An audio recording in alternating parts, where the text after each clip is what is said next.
my ability. Thanks to Tati for coordinating. Thanks Patrick Sazicek for consultation, Katie Bethlehem, Craig Leonard, and of course Tree Space Gallery for hosting me. Thank you so very much, the whole team. Thank you very much.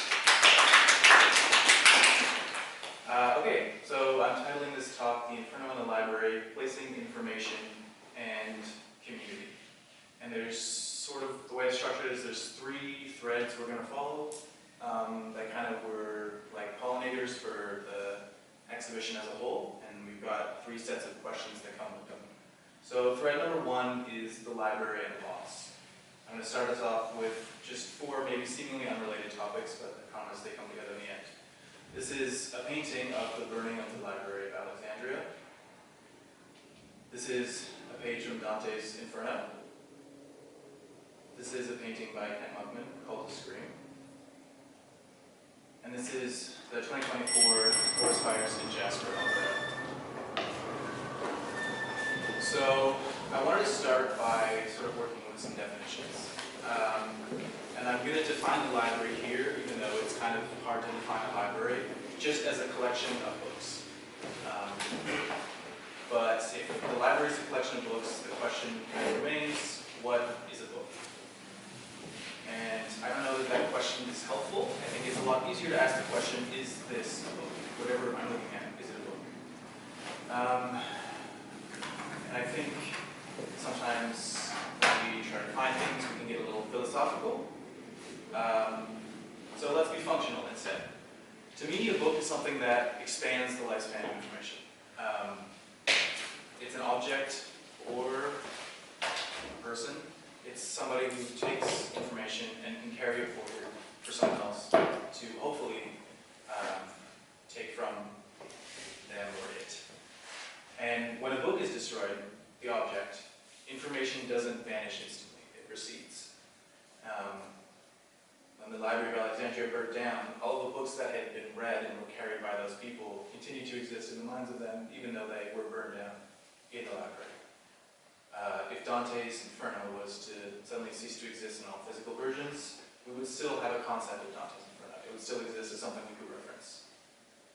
And that's sort of what I'm trying to do with these prints here on that wall. They're solvent transfer prints, and they're printed backwards, so they're receding in space. And obviously they have the ghostly appearance because of the way that they're burnished into the page. So the books, inevitably these books, because they're made of really delicate materials, will cease to exist. And they'll only continue to exist as long as the people who read them remember them. Of course, the book only recedes when it's destroyed if the book is actually a book. But if it's a living organism, or a collection of living organisms, it does vanish, instantly and violently. In the case of colonialism, obviously genocide killed carriers of traditional knowledge, and their stories died with them. Culture was torn apart, people were separated from their families. In the Jasper Forest Fires, an entire ecosystem was destroyed by a 32,000 hectare inferno. And the life of birds, trees, bugs, all the animals was taken. I didn't expect to be emotional with that, sorry. This kind of information is affective. It's specific, and it's useless. It's not useless to us because we're human beings, but it is useless in the sense that it's not factual, it's not peer-reviewed, it's not scientific. It's not lucrative. You can't trade off of it to make a profit. You can't use it to gain advantage over your competitors. It is imperially useless. And when we lose it, we feel grief.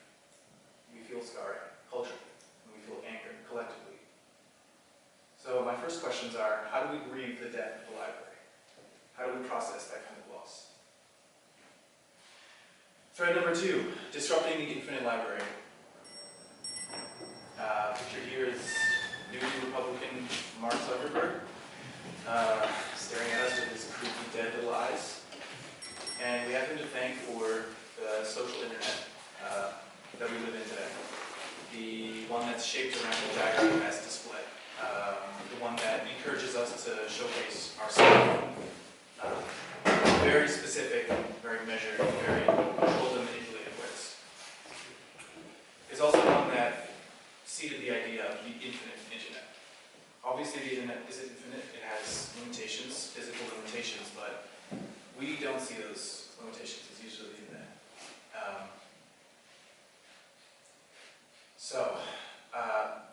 The internet is full of information, created with the expectation from the people who create the information that it will be stored and presented in perpetuity. I put understanding because it's not an expectation based in consent, it's just something we have to accept, we've come to accept. And that means we have an archive of exploitable but imperially useless information. It's not something that we can, like I said, make a profit of. It's not something that's peer-reviewed, but it's an enormous collection of this sort of stories that we tell about ourselves to other people. And it's produced en masse. I don't know what the stat is, but I hear it all the time. YouTube, there's like 10,000 hours uploaded every hour or minute or something like that. It's insane. And it's filtered, because there's so much, it's filtered through an algorithm. We have this massive bundle of content, and then the algorithm takes what it just deems acceptable and brings it up to the audience. And it produces something that I'm going to call an algorithm. And information, this is sort of a definition, sort of the next idea, but information which is uniquely curated for each individual audience member. Everyone's interests are niche, everyone's media diet is totally different. But it's sanitized, at least some part of it is sanitized, so that ads can be placed on it, so that objects can be sold to you. And I'm calling this sanitized medium a placeless media. It's part of our media diet that could exist anywhere, it does exist everywhere, and encourages an idea of a world that's all completely the same. A white cube for sales. So my second questions are, what if a library was framed by the expectation of its inevitable end? What if / how can we resist the structure, disrupt the algorithm of the infinite archive? Basically what I'm asking is, how can we take the infinite internet and make it a physical, tangible, touchable reality? Thread number 3, manufacturing community. I'm going to put like a trigger warning here. We're going to talk about contemporary America and what that comes with. Lightly, we're going to talk around it. So cultural conversations around communal identity are framed, at least when they're framed within nationalism, are moved forward by strong political voices, successful politicians and political thinkers. And I'm going to pull 2 of them out right now. First we have the drone prince himself, Barack Obama. And this is sort of how I'm bringing down his ideas about community in his writings. I've read, like The Promised Land or whatever. The way that he talks about it in his speeches, I'm looking at it purely politically, not policy-wise. And he talks a lot about having honor and empathy. The famous quote, when they go low, we go high. There's a sense of superiority here almost that's important. It's like civics, be civic, that sort of thing. And then we have this guy, J.D. Vance. He also talks a lot about identity. That's sort of his political thing. It's what he comes back to all the time. Anyways, there's a lot I can say about him, but I won't. He talks a lot about heritage. These are dog whistles, of course, but he's still trying to talk about identity. He talks a lot about heritage, respect, and he's very much against the idea of a creedal nation. He thinks that a nation is something that's physical and tangible, and that you should have a relationship to it. He always goes back to war. He's talking about people will fight harder if they have a land that they believe is theirs. He doesn't believe in this idea of, he basically doesn't believe in America. He doesn't think that America is a place where you can be born into it and become American even if you're not from there. Like I said, dog whistle. But both of these men are talking about the same thing. They're talking around the same idea. They're talking about obligation. And not in the sense that you feel it internally, but something pressured on you from the outside. You are obligated to be community-minded. But I don't think that's true. I think that these stories that they feel the need to tell are false. I think that we are intrinsically motivated to help each other. And I think that because, despite these stories, things fall apart. Despite the way that we constantly tell stories about our culture, things break. We have Renee Good, the victim of the ICE murder here, and Charlie Kirk, obviously not a nice man.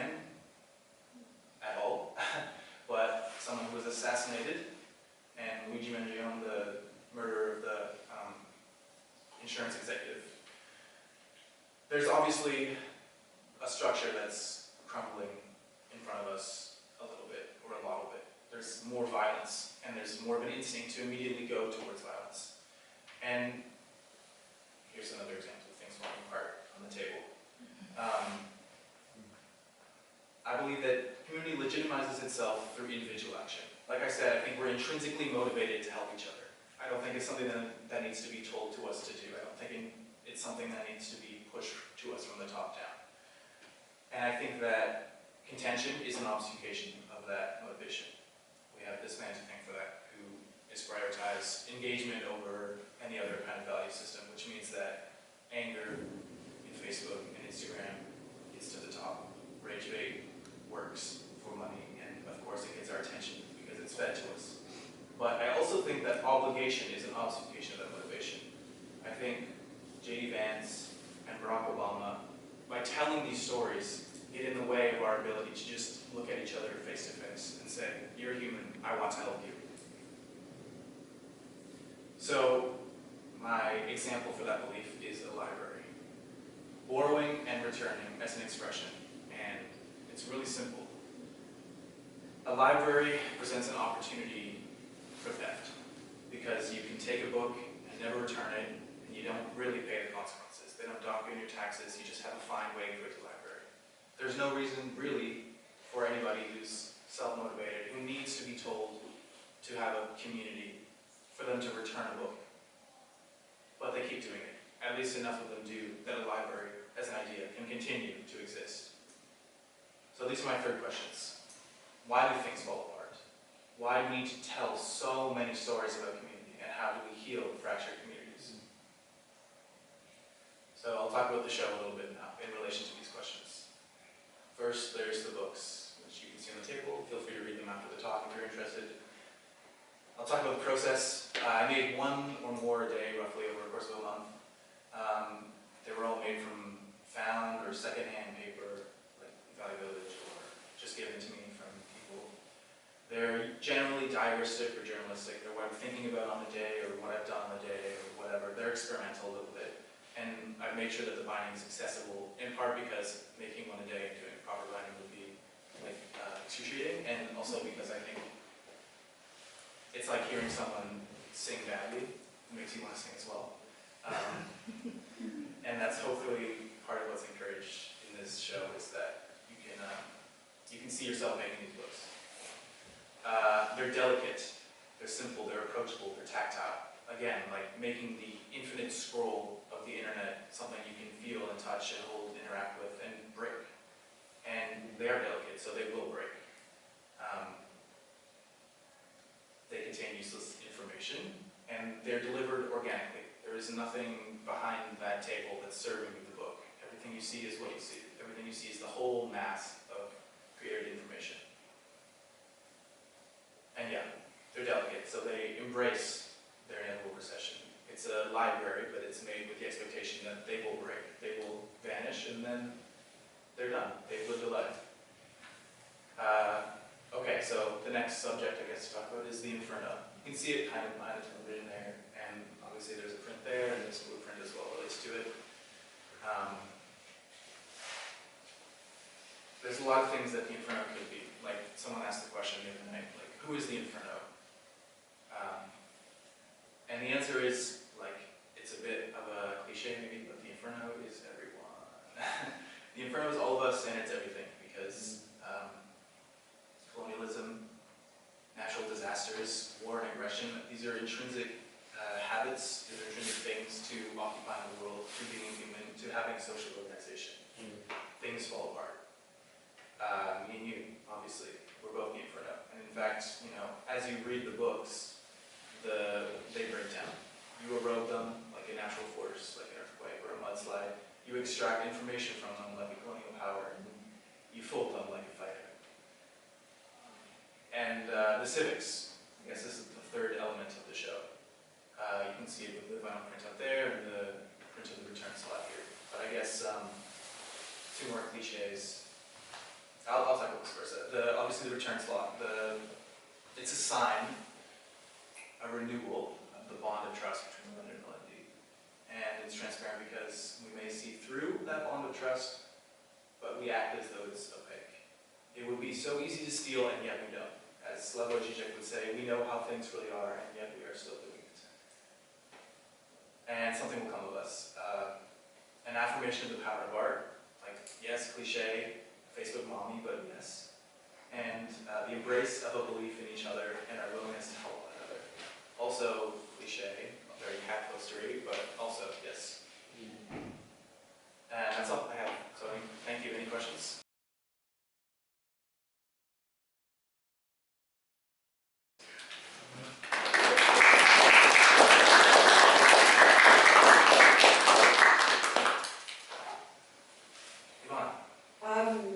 Did you make each of these books in a single day, like start to finish? Yeah, each book was made in one day. Yeah, like maybe a 24-hour period we were accurate, because sometimes I wake up late and then I go to work and I have to do it like after 12, like after midnight. But yeah.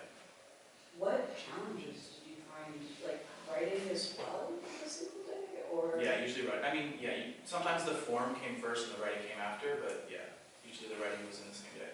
The challenge, I guess, like finding the time was hard, and then obviously you don't want to make the same book over and over again, and then material sourcing was difficult.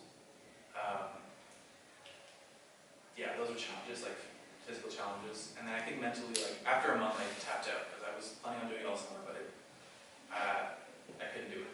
It's just like, it's a lot to every day come up with an idea and a form and then like make it real. There's a lot of frustration that comes with the failures, but also like a lot of learning, so it worked out in the end. John, can I ask you, there's, like, you make the parallel between the library, the internet, the archive, and the active role as a participant, and so building on that question of the book and the like daily recurrence, what are your thoughts, like, can you expand on, I think there's this capacity to participate in form, like by creating form, by creating content, by feeding the algorithm. I'm just thinking algorithm, but that's the part. And so I'm just wondering about like the centering the user, because the user, Yeah, the citizen, that's as true. human, Yeah. is always a part of it, and so we participate and we build it, even though we're at it. And so I'm just wondering about that visual content creation. I'm going to answer your question as I think I understand it. Sure. So I'll probably be talking sideways with it, but That's how my question is. I think like the form of making or the process of making en masse, like these books in a mirror to the social media thing, it wasn't like a conscious decision I made, but it's something that because of when I was born and the years that I've experienced my life within, like the decades, well, yeah, 2 decades, that's sort of how I'm conditioned to think, like produce a lot at once and then things filter through. So there's that, and then I'm not sure I answered the second half of your question. I mean, Yeah. it's fair. Yeah. It's fair. It's just a thought. Maybe I can ask them to, so they'll participate in this. Right, participation. Yeah. Yeah. The user participates. I guess so. Like I think something that struck me the other day when I was seeing the install together is, I don't know why I had that impulse to make the table this clear acrylic, but seeing it now, it's much more obvious to me. Like this long, skinny acrylic table, this like slippery display-like material, set up in a way that you can scroll it like a feed, but it's full of books. So like the way that we engage with it is similar to the way that we engage with social media, especially seeing at the opening, like people crowded around. It was like watching an Instagram feed, like people liking it, people commenting on it. But obviously that's modeled on social behavior. So it's like an imitation of an imitation kind of thing. Anyways, yeah. Do you have any thoughts about how the library systems have changed from like more technological, I guess, input for renting or taking up books compared to like when we were younger? There would be like the piece of paper in the back where you would physically sign out and you could see the history of like who had taken up the book prior to you. And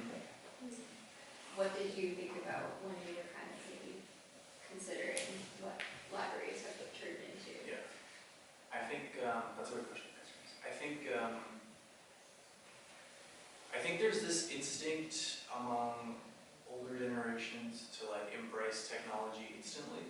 And I think that it's being, well, I hope that it's being reversed, like, because people are like embracing physical media a lot more, like DVDs even, or obviously vinyl, film photography is revitalized.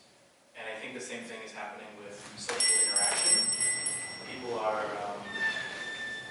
are ditching their phones for, I mean, it's a new technology, obviously, but like eating phones or like eating phones, or like, you know, they're trying to step away from engaging with people digitally.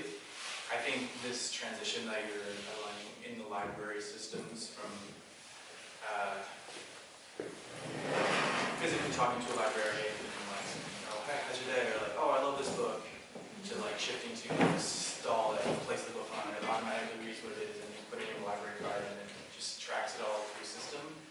It's a bit sad, maybe. I can see how it's necessary, especially with the way that it's like our public funded libraries have to answer to applications of grants, or like we have to have oversight committees and stuff, so there's always the question of like, are you being efficient enough? You know, do I really have to pay for a library when we can just use this machine? There's something lost there, and I think like maybe that is part of the impulse of presenting it like this, is like something is gained because there's so much sharing about the books back and forth.